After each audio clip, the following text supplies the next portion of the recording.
Hello everyone मैं नतून बोला सबै गिलांग के दिल से जोहार करते हैं। जे मालिक के बर्थडे मालिकिनी सबै गिलांग के चूड़ी दिया है और टीका लगाया है। जे हाथ में कला और काम करा मानस गिलांग के दिया है।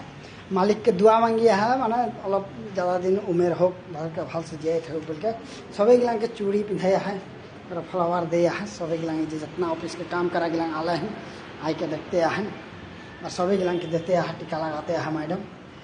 और मैं भी गिले रही वीडियो बनाई मुझे भी हकाले रहा मैं तारा छोटा मानस के काम नहीं है तब मैं तो मना करते हैं तब मैं वीडियो बनाते हैं ही बनाई तो और किरकन लगल कमेंट करके जनाबा हमारे वीडियो में जितना ऑफिस के स्टाफ गिलांग लगे गिलांग जितना माइकी छुपड़ी गिलांग जितना सब स्टाफ गिलांग लगे मालिक के बर्थडे करने आज मैडम सभी गिलांग के चूड़ी दिया है और कला दिया है कि दान दसना करिया है।